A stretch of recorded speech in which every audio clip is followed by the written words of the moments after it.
Hi everyone, this is Terry. Today we're going to talk about continuous borders. Now we're continuing in our studies for the new owner, so go back and watch the previous lessons. All of these build on one another. And those people who watch my videos, you know I love all things Brother, and I love the technology that's built into the Luminaire, particularly when it comes to creating borders. Let's say that I have a new puppy and that's coming, and I want to take this little design and stitch it out on a ribbon that I'll attach to a collar or to a leash. It would be very easy to do that with some of the tools that are built into the machine. But one of the things that did not come with our machine, that did come with the Dream Machine, and I really miss it, are templates. I like hoop templates, and you may say, well, Terry, that's old school. It is old school, but what you see is what is the embroiderable area within your hoop. So if you have a template, you know that this is the upper limits for a 4x4, and this is the lower limit. And just as an example, this is the 9.5 by 9.5 template that came with the hoop for my Dream Machine. I still have my Dream Machine, so I have these templates. So guess what's on my Christmas list? It's get the templates for my other hoops as well. And it may be something you want to add to your Christmas list, and you might want to ask Brother to please add templates for our machine, or at least give us some sort of bundled price so that we can get our templates back. Now that's my spiel to Brother, but what we're going to do is we are going to create a border. Let's just say that you wanted to make a pillowcase edging. This would be one way that you could do it, and you don't have to use your largest hoops to do this.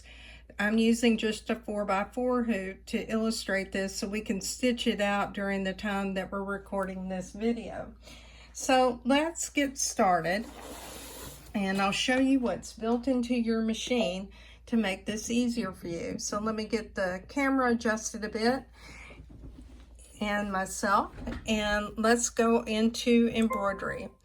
All right, the first thing we're going to do when we go into embroidery is I selected the 4x4 hoop size because that's what I'm using to illustrate this for you.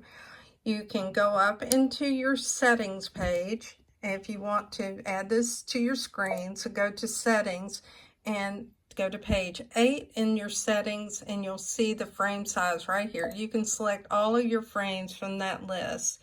You can also select grid sizes, and I've shown this before, but I don't want to have a grid because I want you to be able to see everything I'm doing without having that grid there. Now, some people say, well, will that grid work like the template? No, it won't, because what it's going to do, and let me just show you, it will show that grid over the continuous area of the screen, and the template itself is only going to be within the embroiderable area.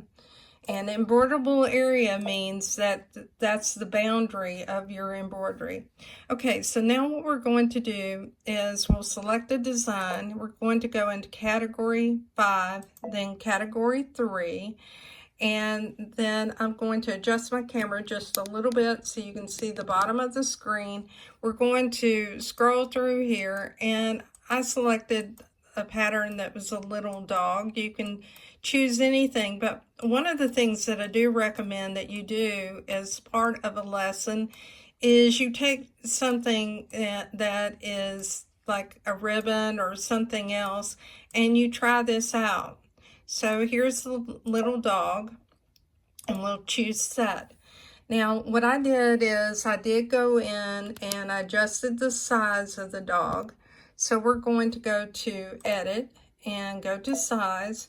And I like to resize things so that it recalculates. If you want it to be less dense and you're making it larger, choose the other option. We're going to make it just slightly larger because remember, I want to have 2 of these in the hoop.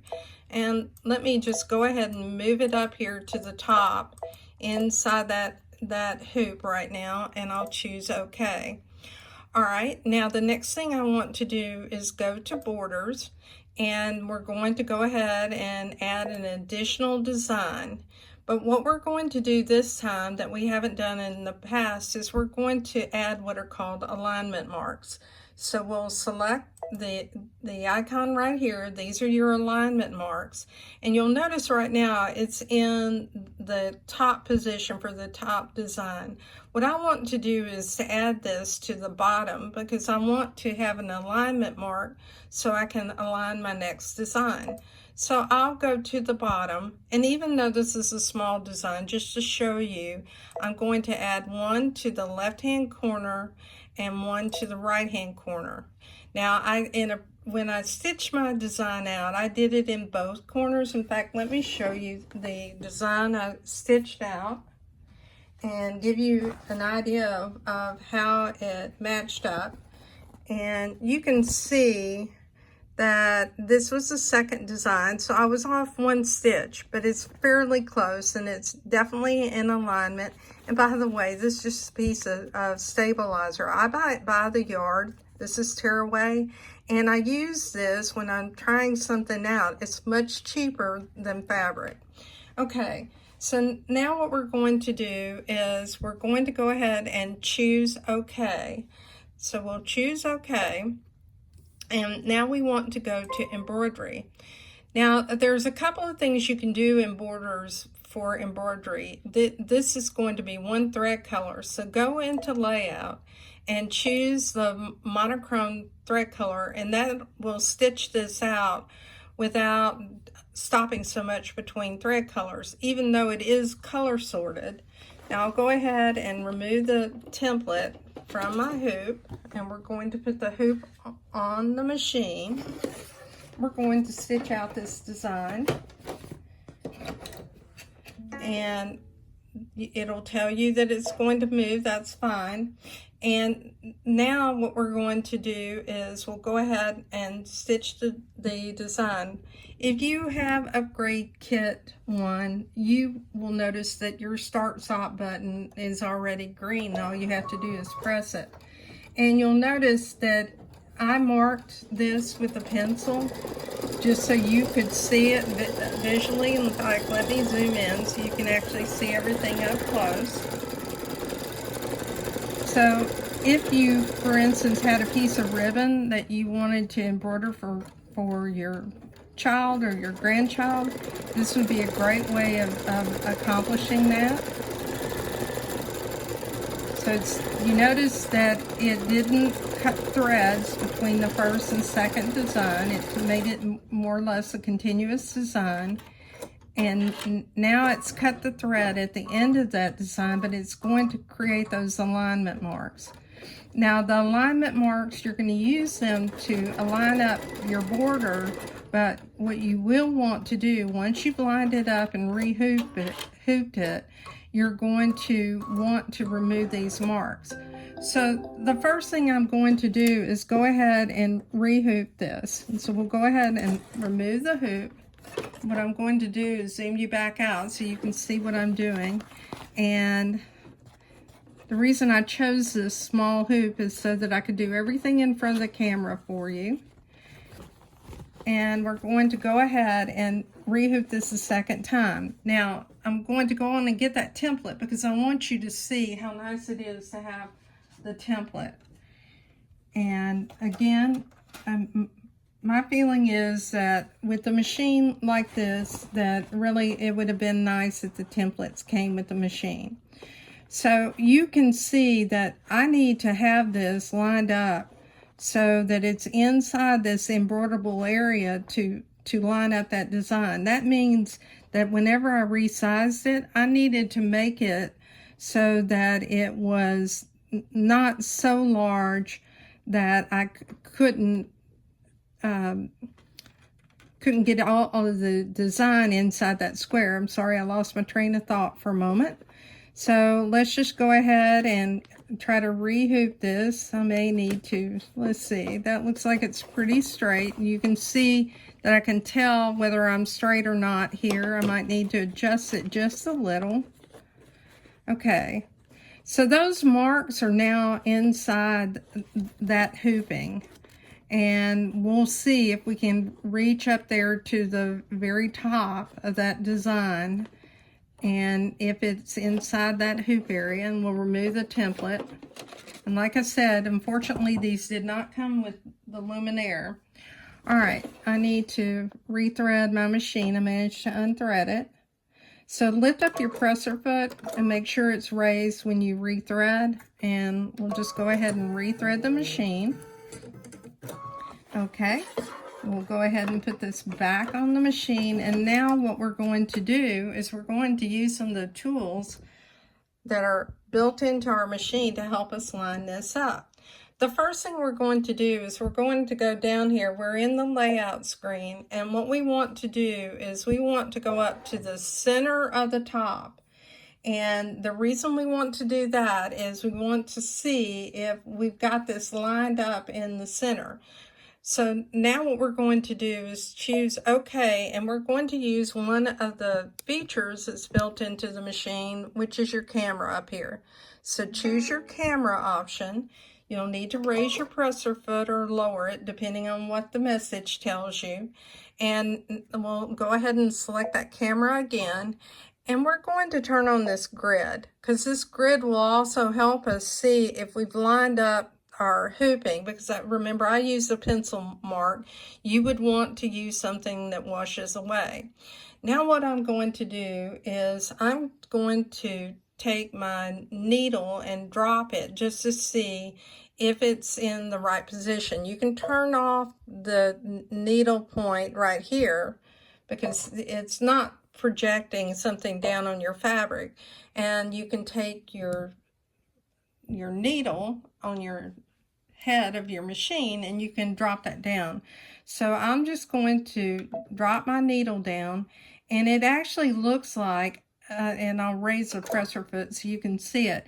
It looks like I'm actually right in the right spot for that particular design to line it up. It's matched correctly, and I might need to come down maybe one stitch. I'll raise my needle again. Now when you use your needle drop, you want to take this and swipe underneath, because what you can end up doing is forming a stitch. So what I'm going to do is I am going to just adjust it one stitch, and what we're going to do is we're going to move it forward one stitch, and we're just going to go ahead and drop that needle one more time. I'll zoom you back in so you can see it. And let's adjust this camera a bit. So now you definitely can see that needle drop position, and we'll drop the needle, and there we go. So when you raise the presser foot up, what happens is it allows you to move that and adjust that. So we're going to go on and do that just one more stitch, and let me zoom you back out and show you what I'm doing. So I'll move it forward one more stitch, and you saw that move on the screen if you were really paying attention. So we'll go back and we'll drop the needle, and that actually looks great. All right, now what we're going to do is we want to make sure that it's aligned on the corners and not rotated. So we'll choose OK. And now what we're going to do, let me get you back in focus here. We want to go back, and we're going to select the left-hand corner.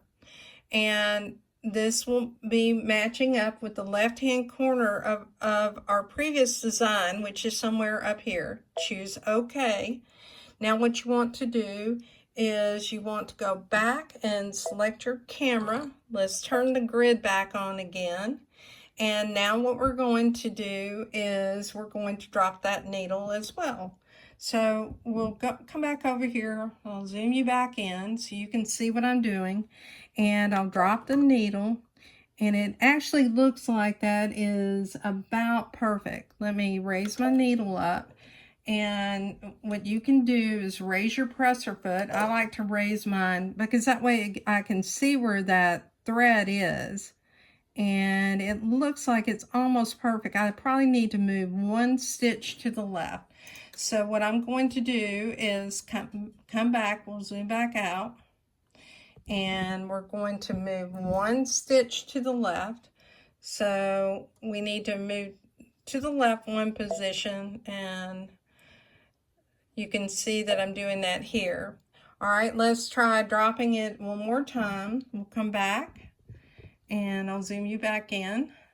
We're going to drop it, and that looks very close. Now I could check that other corner, but this is actually such a small design, and this is what I was talking about. If you don't swipe that, you see that's actually connected.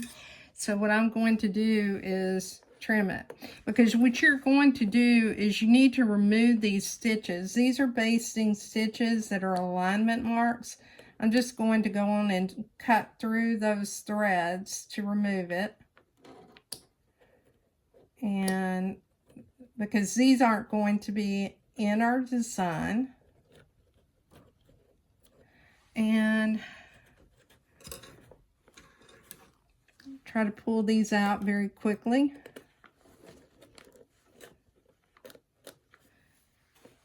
Normally you would take your hoop off to do this.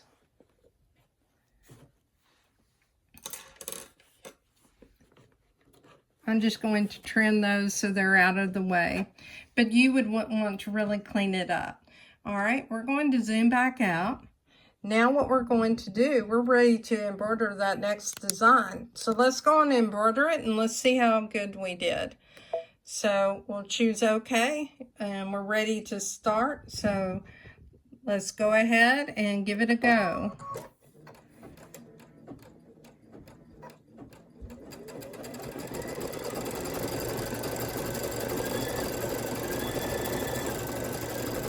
In a moment, we'll take this out of the hoop and we'll have an idea of how successfully we lined this up.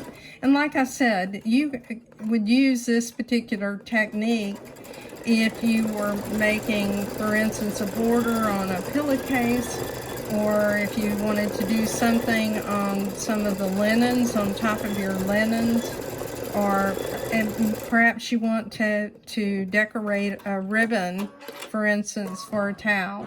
I'm just going to go ahead and stop because I really don't need to have those alignment marks because we're near the end of our video. And what we're going to do is, the proof is in the pudding, as I say. We'll look at how closely we were able to line this up, and you can see it's perfectly aligned. I'm Terry Maffitt, and I hope you enjoyed this video.